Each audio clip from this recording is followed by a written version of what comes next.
Assalamualaikum dan salam sejahtera Sinar PM 12 Oktober bersama saya Hazwa Mokhtar. Pentas politik negara sudah terasa panasnya. Ada yang tidak sabar untuk menantikan apa yang akan berlaku di Istana Negara esok. Namun hari ini PDRM mengesahkan telah meminta Ketua Pembangkang Datuk Seri Anwar Ibrahim hadir ke Ibu Pejabat Polis Bukit Aman bagi memberi keterangan berhubung dakwaan beliau memiliki majoriti kukuh untuk menubuhkan kerajaan baru. Dalam satu kenyataan, Pengarah Jabatan Siasatan Jenayah Datuk Huzir Mohammed berkata, siasatan dibuka mengikut Seksyen 505(b) Kanun Keseksaan dan Seksyen 233 Akta Komunikasi dan Multimedia 1998. Tambahnya lagi, sebanyak 6 laporan polis diterima dan siasatan masih dijalankan susulan dakwaan berkenaan.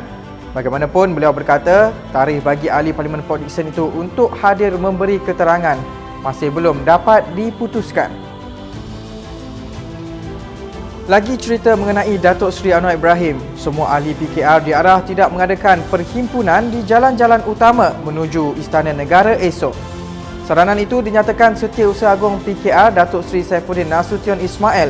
Berikutan Presiden Parti Datuk Seri Anwar Ibrahim dijangka menghadap Yang di-Pertuan Agong di Istana Negara. Beliau yang juga ahli Parlimen Kulim Bandar Baru turut memohon rakyat bertenang ketika majlis menghadap itu berlangsung, termasuk jika berlaku sebarang proses selepas itu.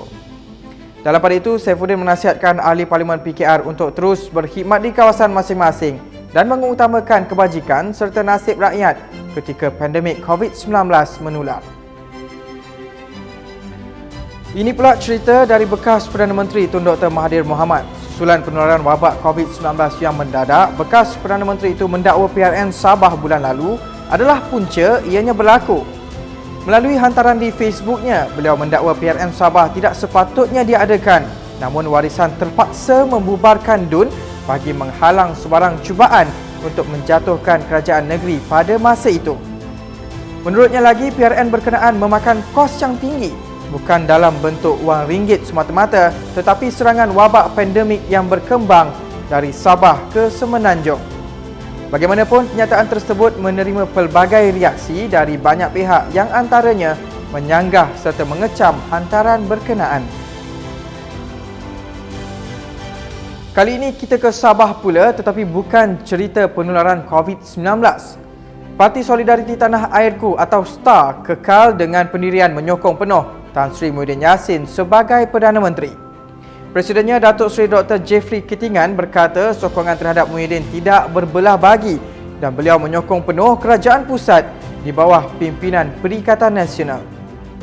Katanya usaha Ketua Pembangkang Datuk Seri Anwar Ibrahim untuk menarik ahli parlimen daripada pihak kerajaan dan berharap dilantik sebagai Perdana Menteri akan merosakkan kredibilitinya sendiri. Jeffrey juga mendakwa Presiden PKR itu dilihat sebagai seorang yang gila kuasa kerana ingin merebut jawatan Perdana Menteri tanpa mempedulikan akibatnya kepada rakyat.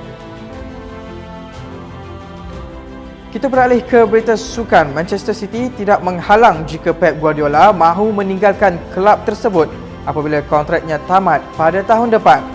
Bagaimanapun, Ketua Pegawai Operasi City Omar Berrada berkata, beliau berharap agar Guardiola akan terus kekal mengemudi pasukan selain menyifatkan khidmat pengendali kelahiran Sepanyol itu masih diperlukan pada musim akan datang. Menurut Omar, Guardiola merupakan pengurus terbaik di dunia dan beliau mahu pengendali kelab tersebut kekal di Manchester City.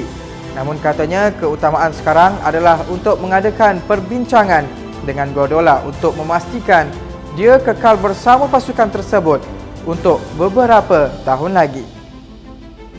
Bagi anda yang ingin mengetahui situasi esok di Istana Negara, jangan lupa ikuti lintas langsung dari semasa ke semasa menerusi program Sinar Live yang akan mula bersiaran pada jam 8.30 pagi. Dan untuk itu, teruskan setia bersama Sinar Harian di portal Facebook, Instagram, Twitter dan YouTube. Dan jangan lupa untuk mengaktifkan aplikasi Sinar Harian bagi mengikuti perkembangan semasa dalam serta luar negara.